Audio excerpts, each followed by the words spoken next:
Fala pessoal, agora de lousa limpa, né? Vamos para novos pontos aí do nosso curso. Enfim, eu sou o professor Marcelo e este é o canal Resenha Forense. Nós estamos num curso de processo penal, mais precisamente na aula 10, um número marcante. Aula 10 do nosso curso de processo penal. Por favor, inscreva-se aqui no canal Resenha Forense, curta o vídeo, indique para um amigo, siga a gente lá no Instagram, o @Resenha Forense, enfim, tá? Marca o canal quando você estiver assistindo uma aula, isso faz toda a diferença para que a gente possa crescer. E quando você curte o vídeo, tá? Clica no joinha aí embaixo, o YouTube consegue entender que esse é um conteúdo importante para quem estuda direito, enfim, então as coisas circulam melhor por aí, tá? Muito bem, vamos para o item 3.3 do nosso curso. Aliás, o material em PDF está na descrição do vídeo. Você precisa entrar no grupo e lá eu coloco o PDF sempre atualizado, tá? Item 3.3, deixa eu contextualizar então. Eu lhes havia dito que o intérprete tem de dar 4 passos para encontrar o juízo competente, no caso na esfera processual penal, né? Primeiro passo, definir se o caso é ou não da justiça especial, de uma justiça especial. O segundo passo, se a resposta for justiça comum, né, você tem de saber se é justiça federal ou estadual. A gente gastou um tempão, né, explorando o segundo passo, e agora a gente vai para o terceiro passo, que é a análise territorial. Item 3.3 do nosso curso. Item 3.3, terceiro passo. O terceiro passo. Terceiro passo, 2 pontos. Definida a justiça competente. Definida a justiça competente, uma vez definida a justiça competente, vírgula, deve-se verificar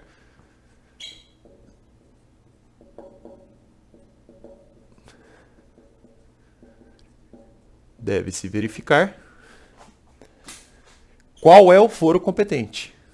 Qual é o foro competente? Qual é o foro competente?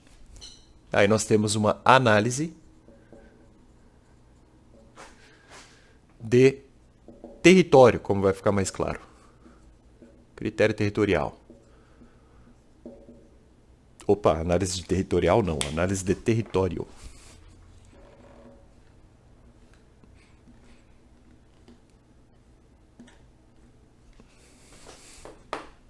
Análise de território. Certo? Terceiro passo. Definida a justiça competente, nessa altura você já tem que saber se é justiça comum ou não, se é justiça federal ou não, enfim, já expliquei tudo isso, né? Aí, deve-se verificar qual é o foro competente. Análise de território. Vamos fazer esse estudo. Aliás, essa vírgula aqui ficou parecendo uma barrinha ali. Deixa eu melhorar.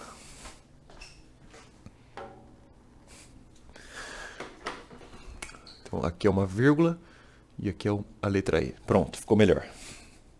Deixa eu ver aqui. Aí, ficou melhor. Então, é no terceiro passo que o Código de Processo Penal começa, a mostrar força normativa.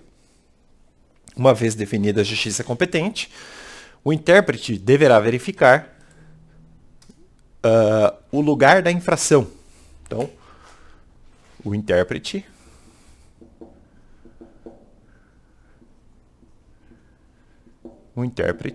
aqui deve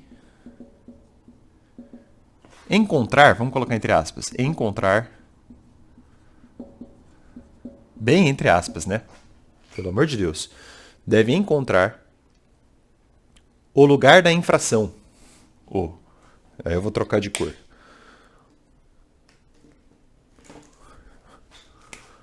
Lugar da infração.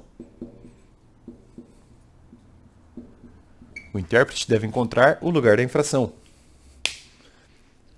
Isso porque, uma vez que o lugar da infração determina a justiça, ou melhor, o lugar da infração determinará a competência jurisdicional. É a linguagem do código. Determinará a competência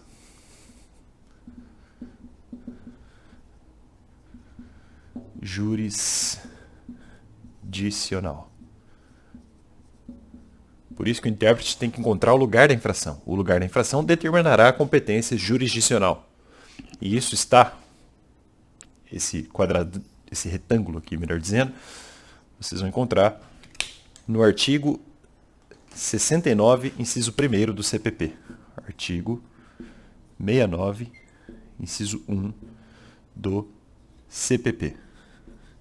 Vejam como aqui o Código de Processo Penal começa a mostrar sua força, né? Neste locus, né, o terceiro passo, neste locus aqui do terceiro passo, né, o lugar da infração, é que reside a grande regra do processo penal brasileiro. Então aqui, ó, a grande regra, no terceiro passo, claro, do processo penal brasileiro, a grande regra do processo penal brasileiro, para fins de competência, é o lugar da infração. Claro que isso merece uma especulação mais aprofundada, né? É o que eu vou fazer agora. É o que a gente vai começar a estudar agora, com mais profundidade, tá? E eu vou abrir um item novo, que vai ser o item da aula, basicamente. Então, dentro do item 3.3, feita essa consideração inicial, item 3.3.1 é um item 1 dentro do item 3.3. Então, ó, 331. 331. Sobre o artigo 70, sobre o artigo 70, caput, sobre o artigo 70, caput do CPP. O artigo 70 caput do CPP traz o critério, vou até trocar de cor, critério do resultado. Presta atenção nessa palavra, critério do resultado. É a regra. Calma aí que eu vou explicar. Olha só, o 70 caput do CPP tem a seguinte redação. Deixa eu puxar uma seta aqui para primeiro ver a redação, né? Esse dispositivo diz o seguinte: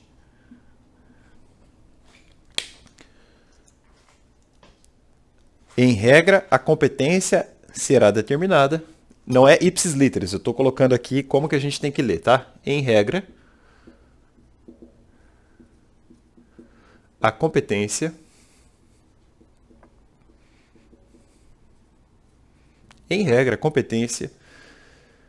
será determinada. Em regra, a competência será determinada pelo lugar em que se consumar a infração. Pelo lugar em que se consumar a infração.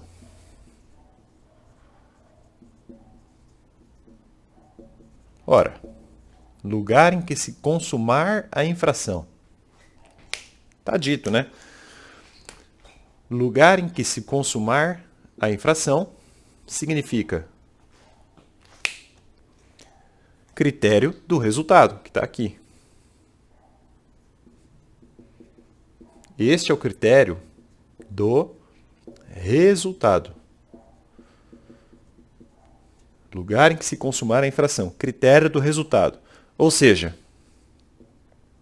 vou colocar assim, ó, isto é, dois pontos.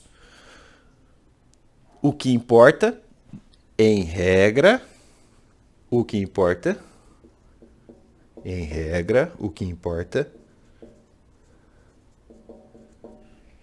para fins de competência territorial do terceiro passo, é o lugar ou o local da consumação. O que importa é o local da consumação. Local da consumação. Esse é o critério importante, é a regra do sistema processual para fins de competência territorial. A regra é o local da consumação. Claro que não é o único critério. É o primeiro que você tem de levar em conta. Tudo isso vai ficar mais claro conforme você avançar no estudo do CPP, que vai trazendo outros critérios residuais, caso você tenha dúvida, por exemplo, de onde a infração foi cometida efetivamente. Claro que você precisa saber e ter um critério residual para isso, né? Não vai passar impune porque você não sabe o lugar do crime, necessariamente, tá? No caso, e aí uma observação aqui, ó. Quanto ao critério do resultado, eu falei que é o local da consumação, né? E aí, claro que cabe uma observação importante aqui, ó. Obs. Observação. Quanto a isso aqui, ó. Puxar uma seta aqui. Pronto. No caso de crime tentado, no caso de tentativa, no caso de crime tentado, a lei diz que a competência será determinada pelo lugar em que foi praticado o último ato de execução. No caso de crime tentado, você leva em consideração o último local da execução. Execução aqui é um vocábulo que se refere à teoria do delito, mais precisamente ao chamado iter criminis. Se você quiser entender isso, estude teoria do delito. Tem um curso de teoria do delito aqui no canal, tá? Pequeno curso de teoria do delito, procurem aí. Tá no site do Resenha Forense, acesso, enfim. É gratuito, aberto para todo mundo também. Importa o último local da execução, tá? Evidentemente, aqui é uma ponderação que eu faço, e alguns professores até reconhecem isso, né? A regra é pensada aqui para os crimes ditos materiais. Eu sei que, por exemplo, o Luiz Regis Prado não gosta, né, de colocar crime material, crime formal, mas toda a doutrina coloca, tá? Os delitos chamados formais, né, crime formal, e também os de mera conduta, numa exigência, eu diria até metafísica e ontológica, seguem o critério da conduta. Ele se consuma tão logo a gente atue, né? Então, não tem assim, não tem como a gente falar, é o local da consumação. Não, é o local de onde acaba se confundindo um pouquinho, mas enfim. Acaba seguindo um critério de conduta, se você olhar bem, né? Nos crimes formais e de mera conduta. Mas por instinto você chega onde você tem que chegar também. Deixa eu dar um exemplo para ficar mais claro. Vou apagar isso aqui.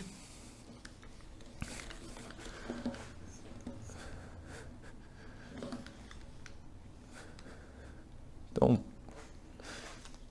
só para ganhar espaço de lousa, ó. Exemplo.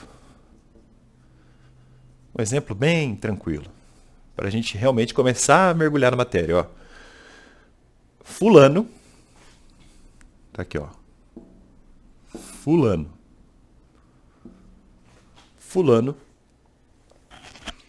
furta a moto de um civil, e eu falo de um civil, vocês sabem por quê, porque eu não quero falar de justiça militar. Furta a moto de um civil em Londrina, Paraná. Fulano furta uma moto de um civil em Londrina, Paraná. Vamos dar os 3 passos? Primeiro passo, isso aqui é da justiça especializada? Não, é da justiça comum. Primeiro passo a gente já estudou. 2, isso aqui é da justiça federal?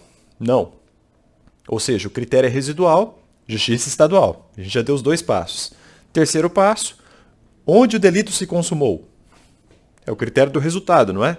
Terceiro passo, em Londrina, Paraná. Ou seja, este furto será objeto de processamento e julgamento no foro de Londrina, na comarca de Londrina. Certo? É isso.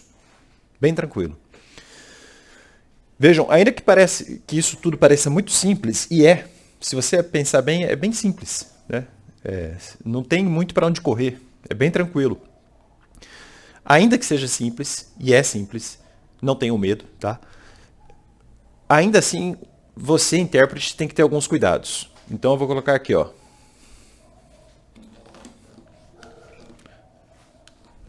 Vou colocar de vermelho assim. Atenção. Atenção. Com 3 casos diferentes, eu colocaria assim. Então, ó. 3 casos mais específicos. Vamos colocar assim. Atenção com 3 casos específicos. Caso 1. Esses 3 casos, de algum modo, acabam sendo um temperamento ou, enfim, uma atenção especial mesmo. Aqui é dica de professor. Caso 1. No caso de homicídio doloso,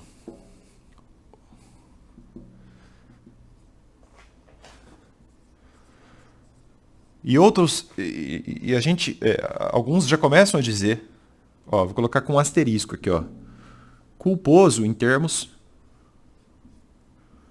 e aí uma interrogação, porque ainda parece haver divergência, mas já parece haver um encaminhamento jurisprudencial que isso abarca também o homicídio, o mesmo raciocínio do homicídio doloso, enfim.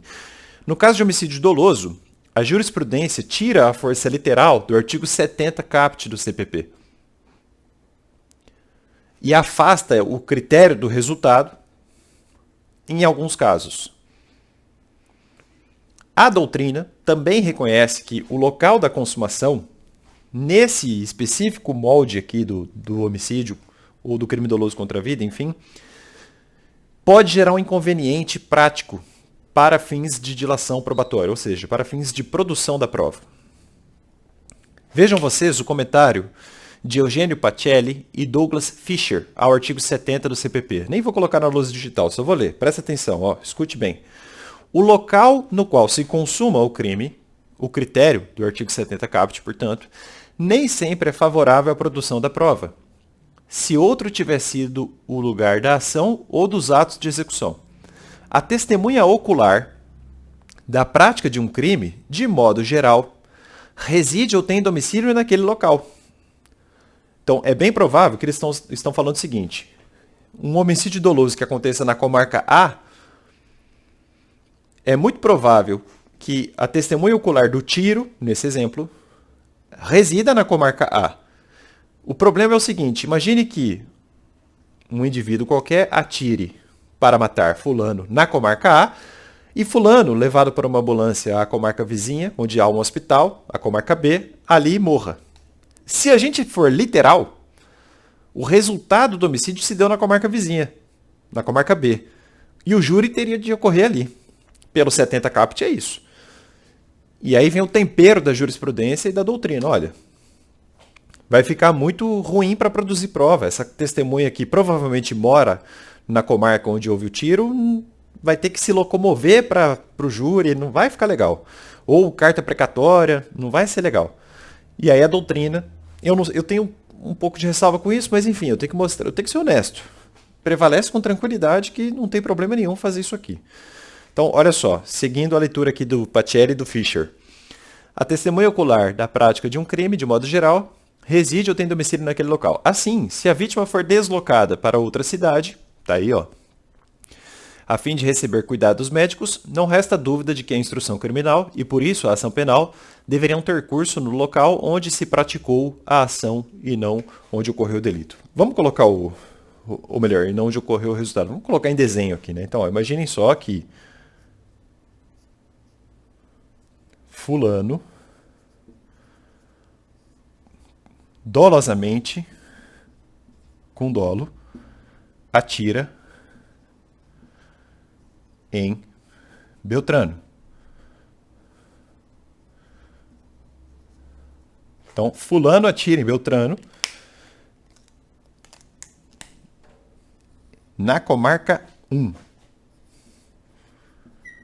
O tiro se deu na comarca 1. E há uma testemunha ocular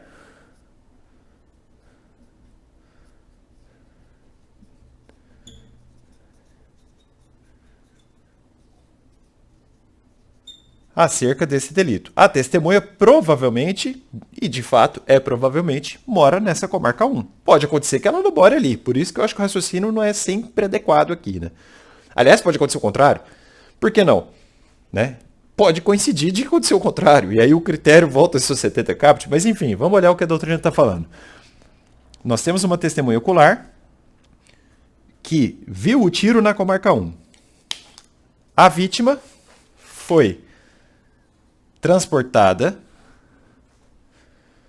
Então a vítima foi transportada em socorro, melhor dizendo, em socorro médico. Tá aí a cruzinha, né, da medicina aqui. Então, houve socorro médico na comarca 2. Em hospital que só tinha na comarca 2. Vizinha. Mas comarca. E lá, o Beltrano, infelizmente, falece. Pela literalidade do 70 caput do CPP, critério do resultado, o resultado se deu na comarca 2. E aí o júri seria da comarca 2. Seria você dá os dois passos e no terceiro passo o intérprete constataria, olha, o competente para o júri nesse caso é o da comarca 2. E aí a jurisprudência, por conveniência da instrução processual, a doutrina também diz, não, vai ser da comarca 1. Porque a testemunha ocular, nesse caso, mora na comarca 1. É mais fácil produzir a prova na comarca 1. É isso, tá? Só para provar como isso é forte na jurisprudência, e isso é bem tranquilo no dia a dia forense, tá? Eu tenho um exemplo aqui, ó, no STJ, que diz o seguinte, deixa eu pegar a referência. STJ no HC. Então vejam aí, STJ, HC, habeas corpus, né? Número 95853. 95853. Isso veio do Rio de Janeiro. Olha só o que consta da emenda, que interessante. A jurisprudência tem admitido exceções a essa regra do artigo 70 caput, como eu falei, nas hipóteses em que o resultado morte ocorrer em lugar diverso onde se iniciaram os atos executórios, como está no desenho aqui, determinando-se que a competência poderá ser, olha o verbo, poder, não deve, pode ser no local onde os fatos foram inicialmente praticados, que seria aqui. Sendo assim, para facilitar a dilação probatória desses fatos e para assegurar a busca da verdade real, a competência pode, diz o STJ, sim, ser fixada no local do início dos atos executórios. STJ no HC 95853 do Rio de Janeiro. Certo?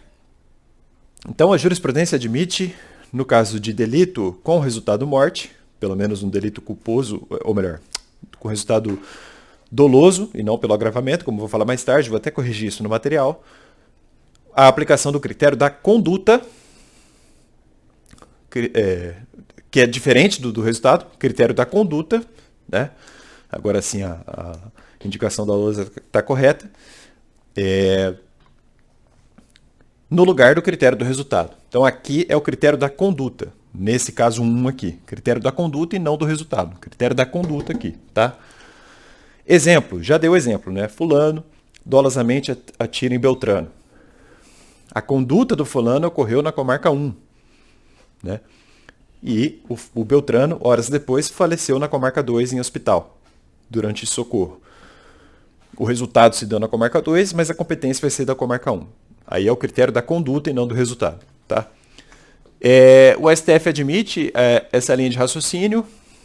Eu coloquei a ementa no material e aí agora eu gostaria de ir para a lousa digital. Só um minutinho. Tá aí, ó. Recurso ordinário em habeas corpus. RHC. né? Processual penal, crime de homicídio culposo. Vejam como o STF já admitiu isso aí até no homicídio culposo, né? Competência.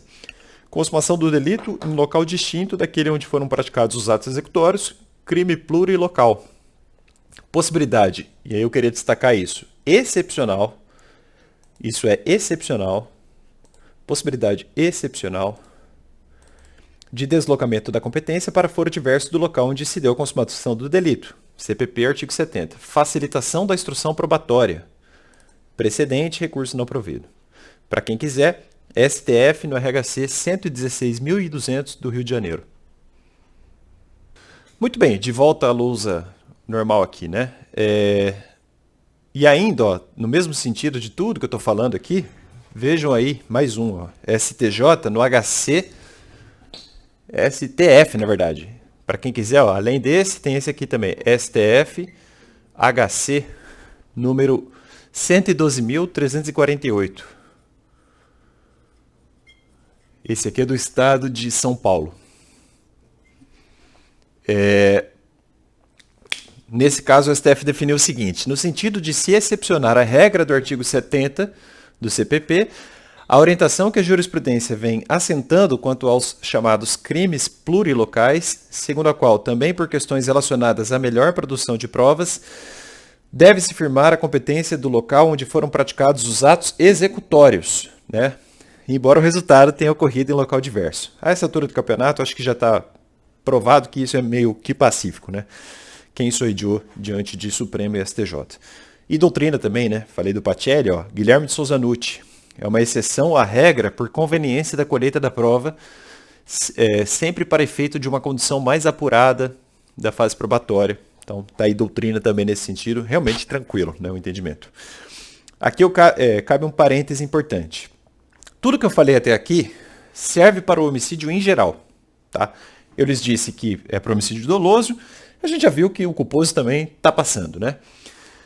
O que a gente não pode fazer é jogar isso aqui que a gente estudou do caso 1 para crimes qualificados pelo resultado, mesmo que haja o resultado morte.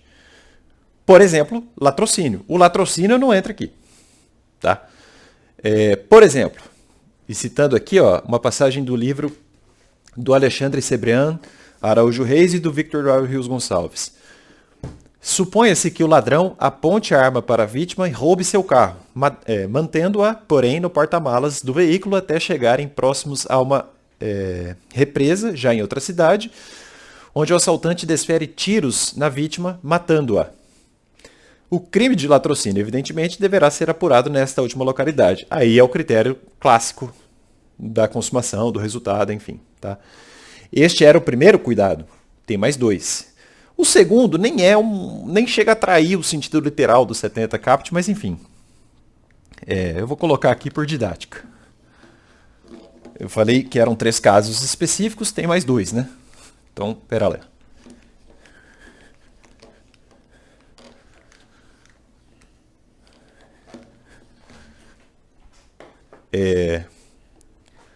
Segundo caso aqui, para tomar um cuidadinho, caso 2.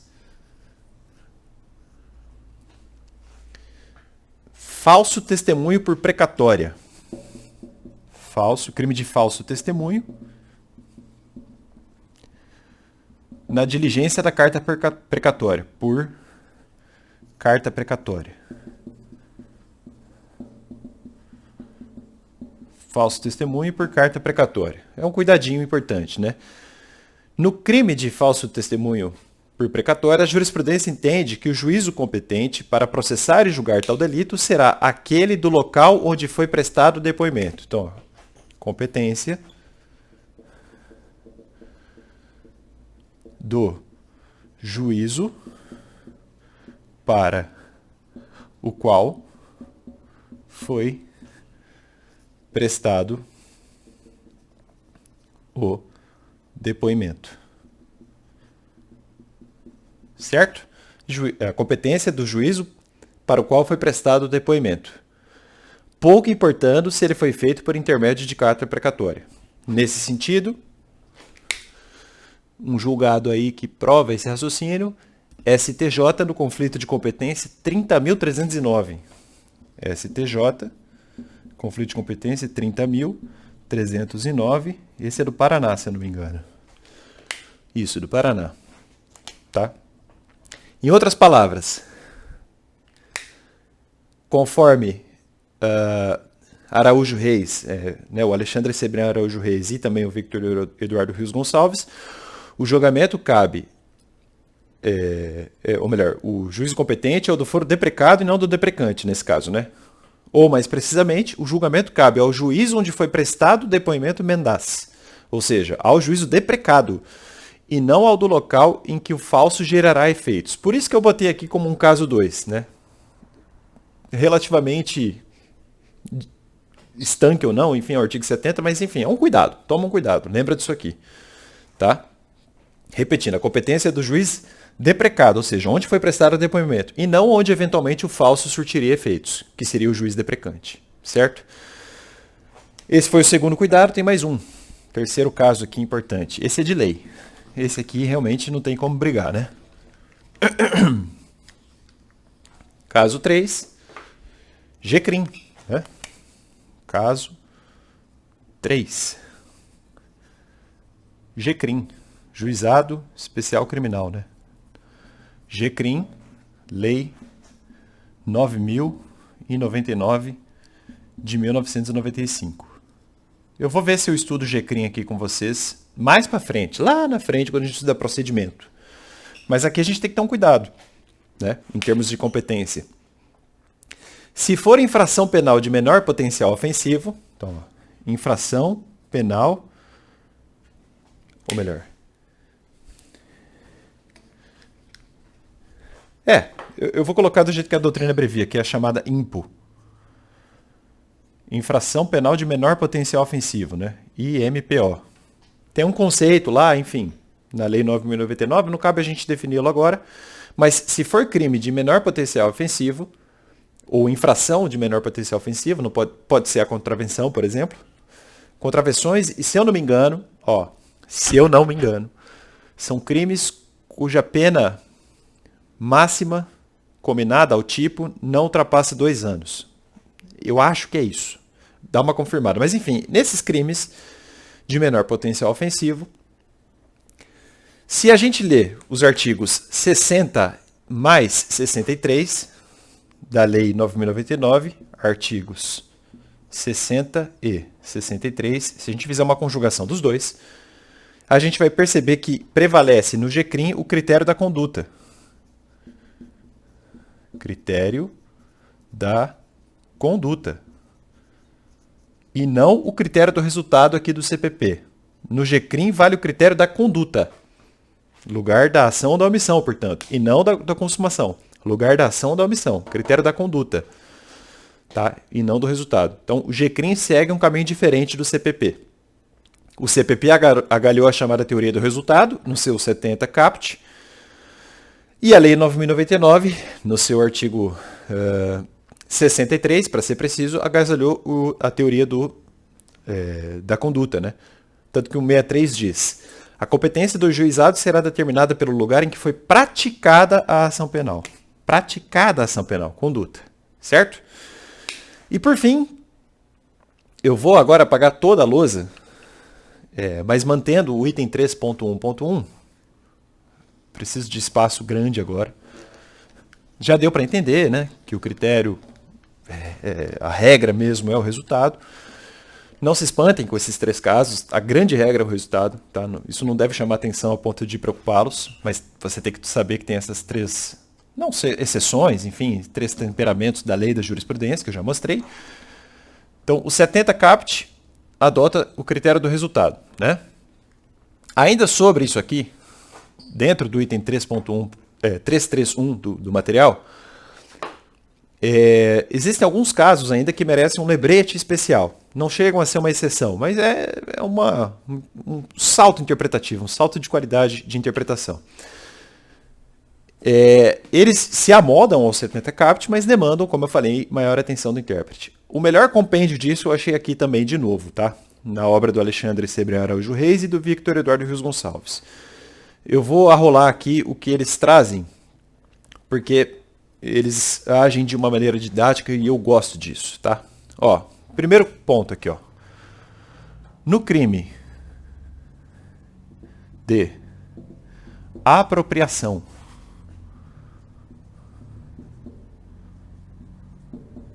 indébita,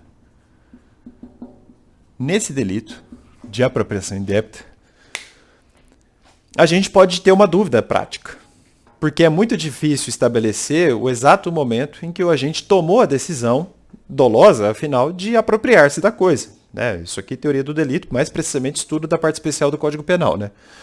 Claro que isso gera controvérsia sobre o foro competente.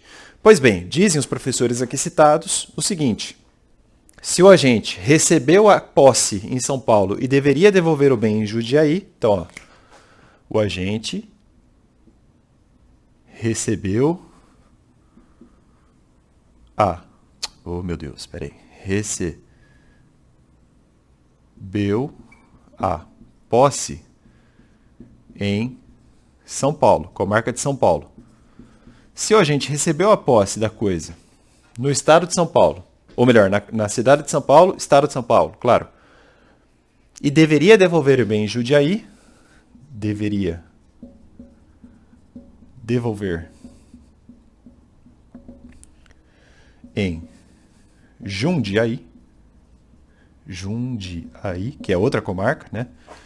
Então imagine só que o agente receba a posse da coisa em São Paulo e deveria devolver o bem em Jundiaí, onde ele sempre esteve e, portanto, onde inverteu o ânimo da relação em relação ao objeto. Peraí, deixa eu ler de novo. Ó. Se o agente, desculpem-me pessoal, ó. Se o agente recebeu a posse em São Paulo e deveria devolver o bem em Jundiaí. Tá, agora sim, ó, eu pulei uma parte. A competência será firmada em São Paulo. Então, ó, aqui vai ser o juiz competente. No terceiro passo, né? Competência territorial, portanto. E eles argumentam: é o local onde ele sempre esteve e, portanto, a gente pode presumir que é o local onde ele inverteu o ânimo em relação ao objeto. Aquele ânimo que é doloso, né? De que a gente passa a pensar, agora essa coisa aqui vai ser minha, né? E não em Jundiaí, portanto, onde ele deveria ter ido devolver o bem. É um bom exemplo aí, um critério interpretativo interessante. Outro caso, vou apagar aqui. Mais um caso importante, ó, para tomar um cuidado. E vejam que isso não trai a literalidade do 70 caput do CPP, mas você precisa pensar um pouquinho, né? No crime qualificado pelo resultado, crime qualificado pelo resultado. No crime qualificado pelo resultado, nós ainda temos o critério do 70 caput do CPP. Isso alcança delitos como, exemplos desses crimes qualificados pelo resultado. Aborto qualificado pela lesão grave ou morte. Aborto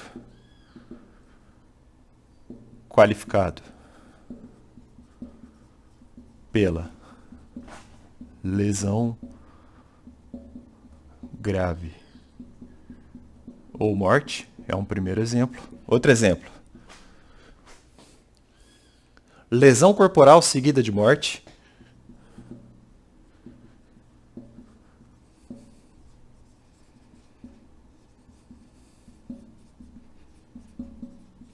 Lesão corporal seguida de morte. Mais um exemplo aqui, ó. Extorsão e extorsão mediante sequestro qualificados pela lesão grave ou morte. Então, a extorsão pura, digamos assim. E extorsão e extorsão mediante sequestro. Ambas. Sequestro. As duas aqui, né? Com a qualificadora, qualificadas.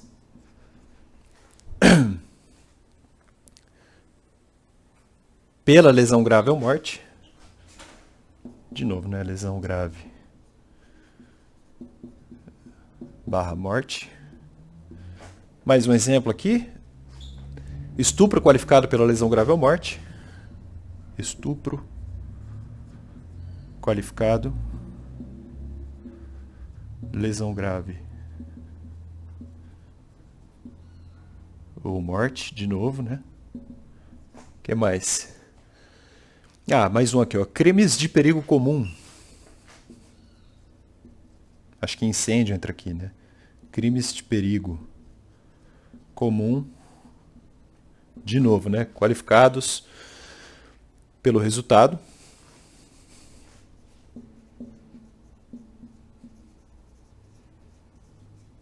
Pelo resultado. Tortura qualificada pela lesão grave ou morte, etc. Tortura qualificada, lesão ou morte, etc. etc. etc. Tá? Aqui, lesão grave, claro. Enfim, são exemplos aí que entram ainda no 70 caput do CPP. Mais um caso importante, ó, que a gente tem que fazer uma leitura e interpretar melhor, né? Espera lá. Seguem os professores, agora citando o seguinte exemplo. Ó, no caso de furto via eletrônica. Furto eletrônico ou via eletrônica. No caso de furto via eletrônica, dizem os professores Araújo Reis e Gonçalves, é certo que o delito de furto, o furto se consuma no momento da subtração. No momento da subtração. Ou seja, no instante em que o dinheiro é tirado da conta bancária da vítima. De modo que o foro competente é o do local do banco da vítima. Então, ó, foro competente, em termos de terceiro passo, né, é o do local do banco da vítima. O do local do banco da vítima. Certo? Mais um caso importante aqui, ó. Interessante, né? Vejam como o assunto vai longe. Crime de uso de passaporte falso. Crime de uso de passaporte falso. Nesse crime aqui, uso de passaporte falso, nós temos uma súmula, né, um enunciado de súmula do STJ. Ó. Súmula 200 do STJ. A súmula 200 do STJ diz... STJ, tá meio ruim de ler, mas enfim, STJ, súmula 200. O juízo federal competente, o juízo federal competente, o juízo federal competente para processar e julgar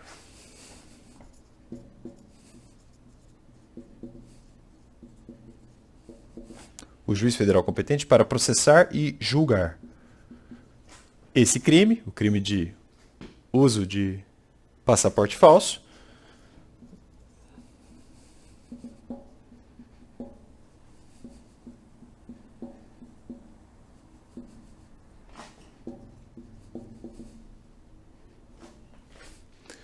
é o do lugar onde o delito se consumou. É o do lugar onde o delito se consumou. Ora, qual é o critério? 70 caput do CPP. É o critério do resultado, não é? Então, o juiz federal competente para processar e julgar o crime de uso de passaporte falso é o do lugar onde o crime se consumou. Ou seja, dizem Araújo Reis e Gonçalves, o do lugar onde o passaporte falso foi apresentado para embarque ou desembarque no território nacional, ainda que a falsificação só tenha sido constatada no exterior, no caso de uma apresentação para embarque. Legal, né? Mais um aqui. Tem mais 3 casos aqui, tá? Vamos lá. Deixa eu apagar a lousa para ganhar espaço.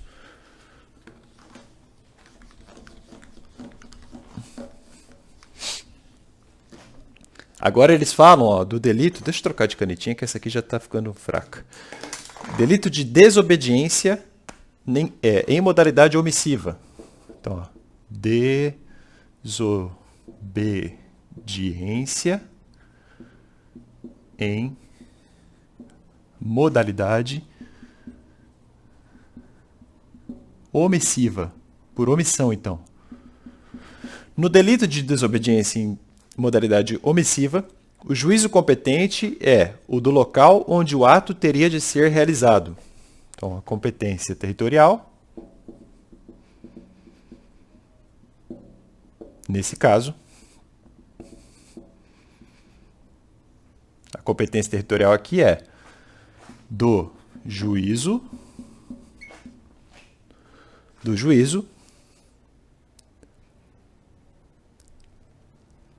competente, vamos trocar.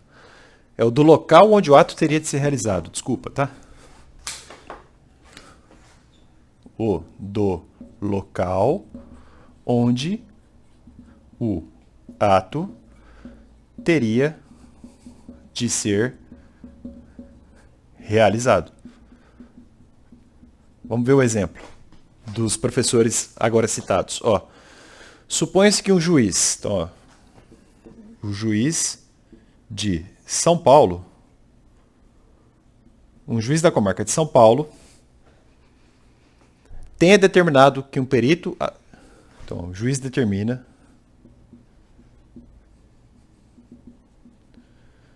a atuação de um perito, determina a atuação de perito que está em Santos, São Paulo. Então, o juiz de São Paulo determina uma conduta, uma atuação de um perito que atua em Santos, para que realize uma diligência na comarca de Santos e lhe encaminha o laudo acerca do que foi constatado. Pois bem, se ele nada fizer, é uma conduta omissiva, é uma omissão, crime de desobediência em modalidade omissiva. Qual é a competência nesse caso?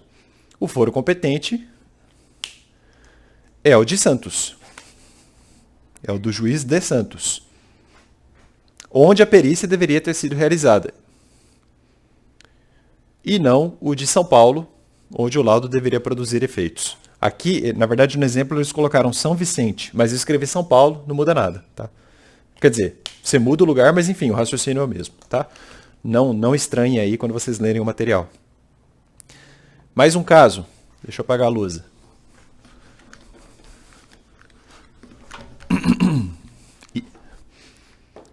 Aqui, ó, crimes contra a ordem tributária.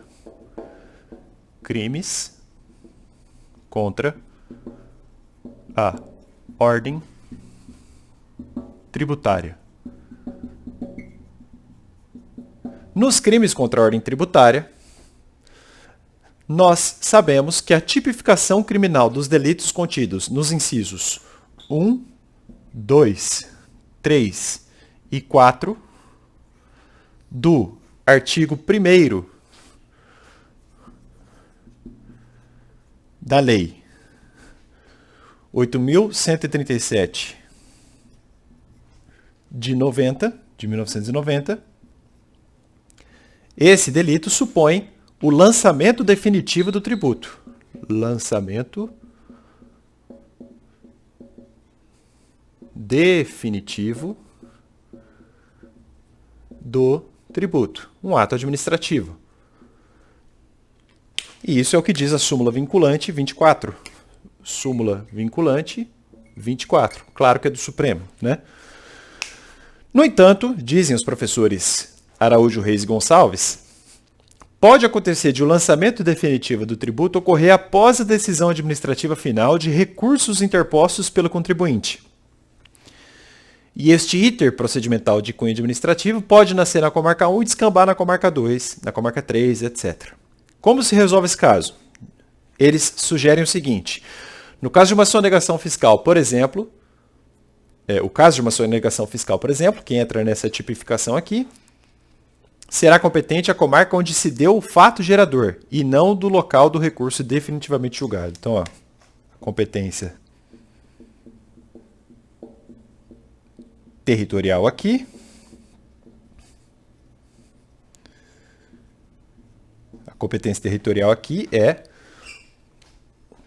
o local do fato gerador do tributo. O local do FG, né, fato gerador do tributo. E não onde o recurso administrativo foi julgado. Se foi julgado na comarca 3, 4, 5, não importa. Tem que ser na comarca do fato gerador do tributo. Certo? E mais um. E aí é para encerrar, e aqui é lei, aqui é bem tranquilo. Aí eu já vou quebrar a aula, e aí eu mudo o tópico na próxima aula para 332, né? Mas o último caso interessante, ó, crimes falimentares.